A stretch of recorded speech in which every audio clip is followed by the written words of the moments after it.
central commitment of America is an unconditional freedom, precisely of the kind that cannot be bought. Together, New York, we're going to freeze the... Together, New York, we're going to make buses fast and... Together, New York, we're going to deliver universal... We will make our city one where every person who calls it home can live a dignified life. Welcome back to Inside City Hall. That was part of what went on at last night's rally at Forest Hill Stadium out in Queens.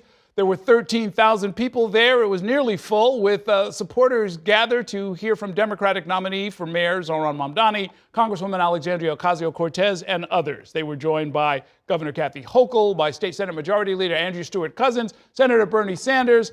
All of this coming as early voting kicked off on Saturday. The candidates have all been busy on the campaign trail as we hit the final stretch of the race for mayor. Joining me to talk some politics and about his day job as city controller, we've got Brad Lander. Welcome back to the program. Good to see you. Great to be here. Let's start with the day job. Unemployment rate has edged up to a 4-month high of 4.9%.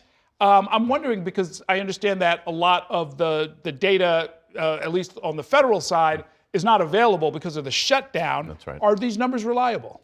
Well, there's often adjustments in the coming months, but they track trends. Yes, unemployment has been edging up. There's a lot more volatility and uncertainty in the economy as a result of the tariffs and the shutdown, and employers are holding off. Yeah, what is the effect on the economy of the government shutdown?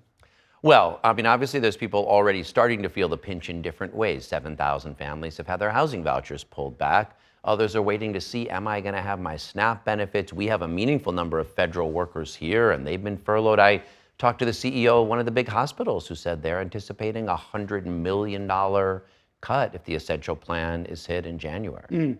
Has the city got the kind of reserves or contingency plans in place to handle this? I mean, most of the things are at the state level. So the question of what's going to happen with SNAP, what's going to happen with WIC are handled at the state level. And New York State is better prepared than most, but no state can weather federal cuts for very long. You issued a report a few weeks ago about income inequality, taking a step back, looking at it sort of over time. My sense is that it's only gotten worse. Imagine, right? It's gotten worse. This is a really interesting look, though. I'd urge people to look. We looked at generations, so boomers, Gen X, millennials, and Gen Z, what's different about their trajectories. And each one is more diverse than the next. Each one has higher average educational attainment and income, but costs like housing have gone up even more. And yeah, unfortunately, income inequality has grown across each successive generation, and more in New York City than around the country. And I guess to make matters worse, is it safe to say that the cost of living has gone up pretty much continuously from generation to generation? And more than educational attainment or income. Okay, let's talk some politics. The rally last night, what did you make of it? I mean, there was so much energy. People are hungry for that affordability agenda. They're hungry for a diverse, welcoming city. They're inspired by Zohran and this movement, and they're going out to the polls in droves as a result. There's a moment that a lot of people focused on when Governor Hochul took the stage, and there was a chant of "tax the rich." It wasn't necessarily that they were booing her. And in fact, what she said was, "I hear you," which was not a yes or a no. Look, I think it was great she was there. The different wings of the Democratic Party have to find ways to work together. Credit to her for endorsing Zohran, even though they don't agree on everything. Credit to her for coming. She knew where she was coming. And yes, people want this agenda. We can't get to universal child care without more revenue. What's your sense on the street of what's going to happen when the votes are counted? Yeah, I mean, I think Zohran's going to win big. There's just so much energy, so many people out knocking doors. No one's out knocking doors for Andrew Cuomo. And the numbers, early voting numbers, are up 500% from 4 years ago. The biggest increase in Brooklyn, which drove Zohran's win in the primary. In your neck of the woods, early voting, I mean, this is really only the second mayoral election that we've had. Yeah. So there's no real base to go on, right? I mean, but what's your sense of who those people are and why they're voting early? Yeah, and let's credit the other ZMs. Elnor Myrie is the reason we have the early voting, so I want to give him some props. But I mean, in my neck of the woods, more people are going out. They do sure seem like the kind of people who came out, in the primary. So yes, I think look, it's good for democracy that we can do more early voting and that more people are voting, and I think it bodes well for Zohran. Okay. You have some news to report about one of the cases that you've been following. You've been trying to go down to 26 Federal Plaza from time to time and intervene in cases where people are in trouble. We just got some news about one of the young people. Tell us about that. Yeah, his name is Joel Kama. So I'm going every week. And last Thursday, I accompanied this 16-year-old high school student from Gotham Collaborative High School in the Bronx. Such a sweet kid, so eager to get back to class, but he was detained by ICE. He's here by himself, a 16-year-old.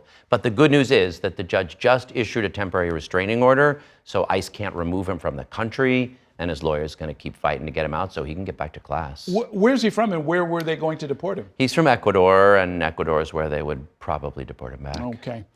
City and State says that you are planning to challenge Dan Goldman. And there's a poll that suggests that you could do so, that you would beat him by 19 points in a hypothetical one-on-one matchup. What can you tell us about? Well, through next Tuesday, what I'm focused on is helping Zohran win, and I'll focus on what's next after that. But look, he's going to need a big team. He's going to build a great team at City Hall and city agencies, and then he needs partners in Albany and absolutely in Washington who see the importance of this moment and will roll up their sleeves to work with him. In general, do you think the New York delegation to Congress is not progressive enough?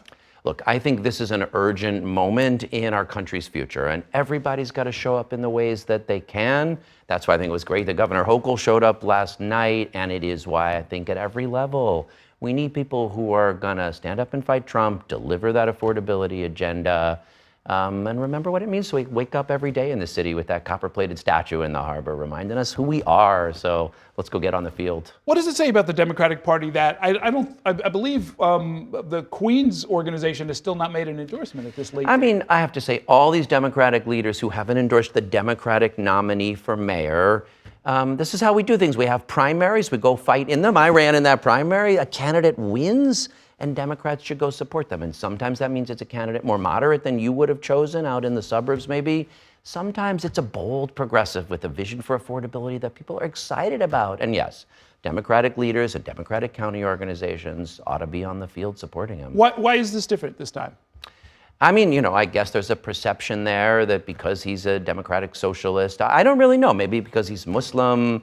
But what I would say is if you were there last night, you saw Jews and Muslims and LGBTQ folks and blacks and Latinos and progressives and plenty of moderates too, recognizing this is an inspiring moment and we should all be there together. Something that's relatively new. I don't know that I've ever seen anything like that sort of AI-generated, kind of video that just came out last week. It came out, in fact, during our debate, and then they pretended they pretended it was an accident or whatever it was. But how do you put the city back together after something like that? Well, look, this is gross. The fact that Andrew Cuomo, in his last moments in public life, is going down with racism and Islamophobia is appalling. But I guess what I'm hopeful about is Donald Trump is going to come for Zohran, but he's not just coming for Zohran, he's coming for New York City. And I do hope that under his leadership, we can kind of put us all back on the field together. There's what I said last night is Jews and Muslims are not going to be divided from each other. This has been a bruising election because Andrew Cuomo and his billionaire buddies have sought to weaponize both anti-Semitism and Islamophobia. Best thing to do, elect the first immigrant mayor in 100 years, the first Muslim mayor, and all go support him together. Okay, we'll see you out there. Best of luck between now and Election Day, and we'll talk some more about whatever your decision is. Thanks very much.